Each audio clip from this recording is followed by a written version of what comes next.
हे महापुरुष जे प्रकरण आहे ते समजून घेताना असं लक्षात येतं की जात हा माणसाच्या निवडीचा वा आवडीचा प्रश्न नाही. तो जातीमध्ये जन्मच घ्यावा लागतो, म्हणजे जन्म नावाचा अपघातच व्हावा लागतो. ही मोठी गमतीशीर विसंगती आहे की ज्या अपघात जो एक गोष्ट आहे, जे ज्याच्यात काही चॉईस नाही, ज्यात कर्तृत्वाचा काही भाग नाही, ती जात टिकावी म्हणून अनेक गोष्टी रचलेल्या आहेत की मागच्या जन्मीचं पुण्य असलं तर अमुक जात मिळते, मागच्या जन्मी पापी असलं तर अमुक जात मिळते. हे सगळं काही नशिबाने होतं, म्हणजे अपघाताचं उदात्तीकरण आहे. नाही तर जातीला काही तार्किक समर्थनच नाही आहे, कारण जगातली सर्व बाळं, जगातली फक्त भारतच नाही, ही समान पद्धतीनं जन्माला येतात. हे मी डॉक्टर म्हणून रोज अनुभवतो ना, किंवा ट्रेनिंगमध्येच आमच्या अनुभवलं असतं. एकही बाळ वेगळं नसतं आणि जातवार असं काही त्याला विशिष्ट मार्क नसतात. पण एकदा जन्माचं आलं तर आमची जात श्रेष्ठ आहे, कारण ती जात अमुक अमुक मागच्या जन्मामध्ये पुण्य केल्यावरच मिळते. हे सिद्ध करायला पुरावा काय, तर आमच्या जातीत महापुरुष झाला. तुमची जात एवढी पवित्र आहे आणि गेल्या जन्मामध्ये ज्याने पुण्य केलं त्यांनाच मिळते, मग तुमच्या जातीमध्ये जन्माला आलेले लोक सांगा, असा प्रश्न साहजिक विचारला जातो, जो कोर्टामधल्या इव्हिडन्ससारखा प्रश्न आहे. म्हणून सगळ्या लोकांना जात आपली दाखवायची असेल तर त्याचे महापुरुष दाखवायला लागतात. म्हणजे एक इव्हिडन्स, पुरावाच दाखल करावा लागतो समाजापुढे. आणि म्हणून सगळेजण आमचं मूळ अमके अमके ऋषीत आहे. म्हणजे मातंग समाज, ज्यांना अस्पृश्य मानलं या समाजाने, तो सांगतो की आमचे मूळ पुरुष मातंग ऋषी होते. एक उदाहरण सांगितलं, असं सगळेजण सांगतात. मग काहींना अलीकडच्या वर्तमान काळामध्ये कोणी आहे का आपल्या जातीत जन्माला आलेला, ते बघतात महापुरुष.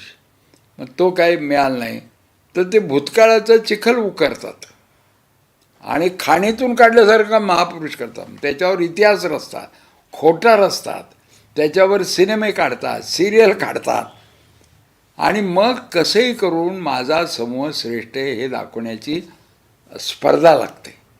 पण त्या स्पर्धेकरता झेंडा जसा लागतो सैन्याला, तसा एक महापुरुष त्यांना नाचवावा लागतो की हा आमचा महापुरुष, असं तो महापुरुषाचा झेंडा असतो. बरं, त्याच्यात एक गंमत आहे. जे महापुरुष लिबरल आहेत आणि जे खरे लोकमानसात टिकून आहेत, ते त्यांना जात नसते. म्हणजे आता उदाहरणार्थ ज्ञानेश्वर, तुकाराम हे जनमानसात किती आहेत याचा पुरावा गेले 700-800 वर्षापासून ते आहेत. म्हणजे ते जाऊन झाले 700-800 वर्ष, तरी लोकमानसात आहेत. आणि त्याचं वारी हे इव्हिडन्स आहे की त्यांना भक्त आहे. त्यांनी काय घेतलं, भक्तिमार्ग घेतला. माणसाला माणसाशी जोडताना देवाचं महत्त्व कमी केलं. तो ब्राह्मणच देवाला बोलू शकतो, ओम गणपते गणांतवांग म्हणलं तरच, ब्राह्मणांनी म्हटलं तर तो येतो. हे सगळं काढून तू नामस्मरण कर विठ्ठला, की विठ्ठल तुझ्या बरोबर आहे. म्हणजे अगदी सोपं करून टाकलं, देवाचं सोपंकरण केलं. ते लोक जास्त लोकांच्या मनात आहेत. पण त्याला तो जात सोडल्यामुळे, तुम्हाला माहीत असेल की त्यांचा संघर्ष ज्ञानेश्वरांचा तिथल्या ब्राह्मणांनीच केलेल्या अन्यायाविरुद्ध झाला. आणि अखेर चिटिंग केलं, वडिलांना जलसमाधी घ्यायला लावली की लेकरांच्या समोर घेतली पाहिजे अशी अट होती. म्हणून ज्ञानेश्वर, सोपानदेव, निवृत्ती अशीच मुक्ताबाई बसवून इंद्राणी जलसमाधी घेतली आईवडिलांनी. ही कुठली सजा आली आहे? मुलांच्या देखतच तू जलसमाधी घेतली पाहिजे आईवडिलांनी. पण त्यांनी काय केली तर जातवार मेनस्ट्रीम होते. तर ब्राह्मणांमध्ये जन्मवून होत नाही, ब्राह्मणांमध्ये मुंज झाल्यावर खरा ब्राह्मण म्हणून स्वीकारला जातो. इतर ब्राह्मण त्याचा स्वीकार करतात, तर त्याची मुंजच करू देत नव्हते, जाणूच घालू देत नव्हते. आणि नंतर चिटिंग केलं, नंतर त्यांनी केलीच नाही मुंज. तर यांनी ज्ञानेश्वरांनी भव्य असा सूड उगवला. तो क्रिमिनल झाला असा पोरगा की इतकं माझ्या आईवडिलांना समाधी घ्यायला लावली, तर बघतोच तुझ्याकडे एकीकडे पैलवानकी केली असती, शस्त्रपूजा केली असती, RSSमध्ये गेला असता, काहीतरी केला असतं. पण ते न करता त्यांनी ब्राह्मणांवर भव्य सूड उगवला आणि म्हटलं की ब्राह्मणांची गरजच नाही देवाच्या तुझ्यामध्ये, त्याच्या मध्यस्थाची काय गरज आहे. भक्तिमार्ग म्हणजे डायरेक्ट जोडणे. Direct connection. म्हणजे मोबाईल फोन दिला, तू मोबाईल कर, तुझे 4 तू भर, पण तू दे, मध्ये कोणी नाही, नो STD सेंटर. आता असं दाखवलेल्या त्या ज्ञानेश्वराला ब्राह्मण आपलं मूळ पुरुष नाही मानत. मूळ पुरुष कोणाला मानायला लागले? जेव्हा ब्राह्मण संमेलनं सुरू झाले त्याने उकरून काढला. तर एक परशुराम नावाचा मिळाला ऋषी, की ज्याने 21 वेळा पृथ्वी निक्षत्रिय केली. म्हणजे 20 वेळा तो फेल झाला ना, म्हणून 21 वेळा केली. तर तोच म्हणे चिपळूणचा हा ब्राह्मण संमेलन पुण्यात झालं पहिलं, तर त्याच्यामध्ये सगळे फोटो पुण्यात फ्लेक्स लागले. म्हणजे जे जे हिंसक आहेत, जे जे आक्रमक आहेत, ते स्पर्धेत टिकू शकतील असं वाटतं. मराठ्यांची संभाजी ब्रिगेड आहे, आपला कसा टिकेल ब्राह्मणांचा महापुरुष? आणि तो त्यांना मोठं कार्य केलेला महापुरुष नाही वाटत आहे. तो मर्द पाहिजे, तो स्पर्धक पाहिजे, त्याच्यात किलर इन्स्टिंक्ट पाहिजे, असे महापुरुष घ्यायला सुरुवात केली त्यांनी. आणि मग त्यांनी परशुराम घेतला. हे तुम्ही उदाहरण घेतलं तर निशस्त्र असं कुठलं नाही.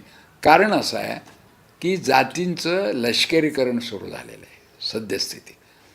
पूर्वी जातींची मंडळं असायची, किंवा गणपती मंडळाच्या मागे विषण जे लावले असं त्याच्यावरून ह्या जातीच्या लोकांचं मंडळ करायचं. म्हणजे सावता माळी गणेश मंडळ असं नाव असायचं. समजा मग माळी समाजाच्या लोकांनी गणपती बसवला आहे.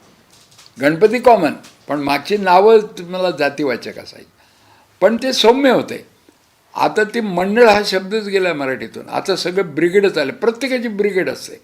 तर त्यांना मर्द ह्या महापुरुषांची, दुसऱ्याची शिकार करणारा, स्पर्धेत टिकणारा, शस्त्र चालवणारा असे महापुरुष पाहिजे. आणि हे फार घातक चित्र आहे.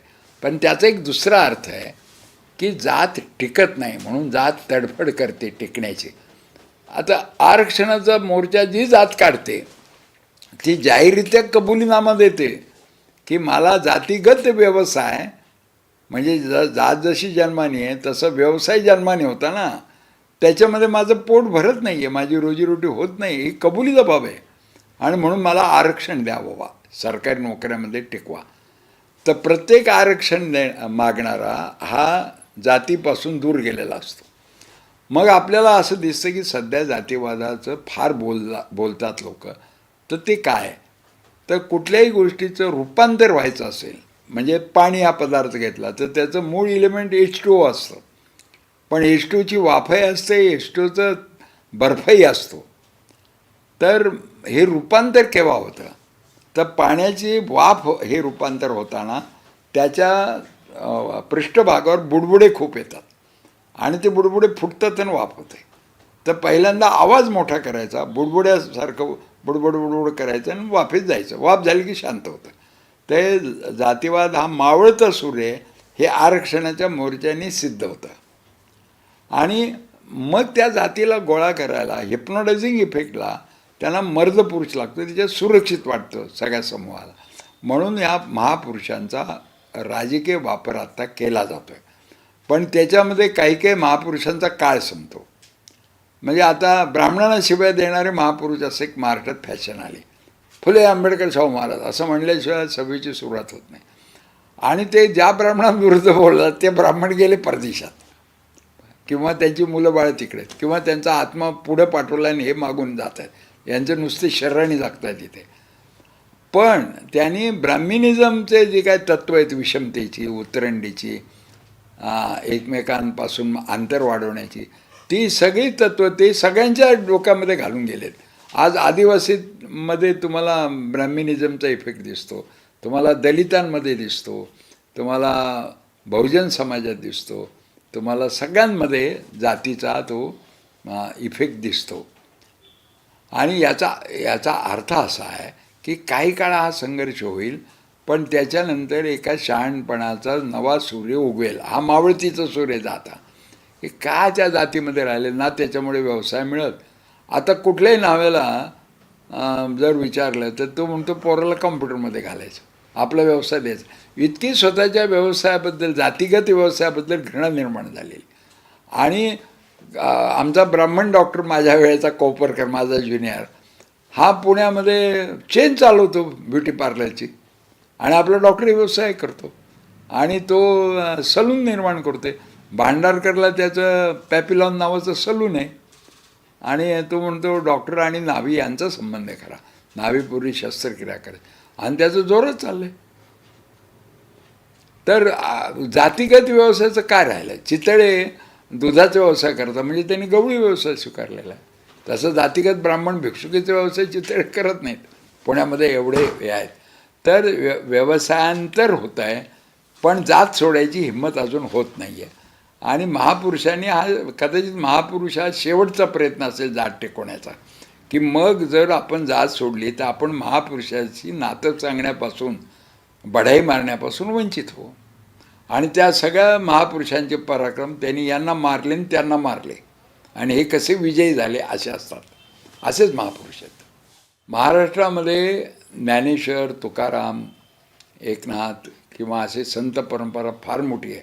ती चोखामेळ्यापर्यंत जाते. सर्व जातीमध्ये संत निर्माण झाले म्हणजे विवेकाने लोकांना मानवतावाद सांगणारे लोक तयार झाले. त्यांचे अभिमान जातींना फारसे नाही आहेत. आणि प्रबोधनवाले खूप झाले. लांडे, आगरकर, देशमुख, महात्मा फुले, त्यांचा अभिमान कमी आहे. म्हणून महाराष्ट्र धर्म नावाची जी गोष्ट आहे ती खरी तयार होते संत परंपरेतून आणि प्रबोधन परंपरे. कारण नर्मदेच्यावर प्रबोधन झालं नाही.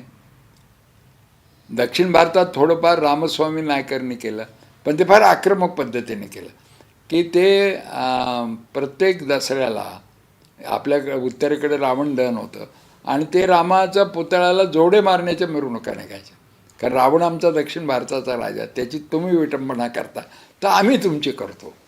त्याच्यातून DMKचा जन्म झाला. आणि आता जे अग्रहार म्हणतात, अग्रहार वस्त्या म्हणजे ब्राह्मण, असे अय्यर आणि अय्यंगार हा कोणी होऊच शकत नाही CM. ते जर राजकारणात टिकू शकत नाही अशी परिस्थिती आली. उत्तरेकडे सगळे देवांनी काय केलं, गर्दी केली तिथे कोणाला माहिती. सगळे जन्माला तिकडंच आले किंवा तिकडच्या लोकांना काल्पनिकदृष्ट्या देवाला जन्म घालायची जास्त हौस असेल म्हणून राम आले, प्रभू रामचंद्र, भगवान श्रीकृष्ण, गौतम बुद्ध, जैन सगळे ते UP बिहारमध्येच आले सगळे. त्यामुळे तिकडच्या नेत्याला ती एक पद्धत पडली की तो देवाच्या थाटातच बोलतो, अंतिम सत्य बोलल्यासारखं बोलतो. दक्षिण भारतामध्ये आभासी असल्यामुळे तिथे पहिल्यांदा सिनेमात काम करावं लागतं, हिरो व्हावं लागतं आणि मग राजकारणात यावं लागतं. फक्त महाराष्ट्र एकच प्रांत आहे की जिथे कार्यकर्त्यांना किंमत आहे आणि तो महाराष्ट्र धर्म म्हणजे संत आणि त्याला जोडून आलेली प्रबोधन परंपरा.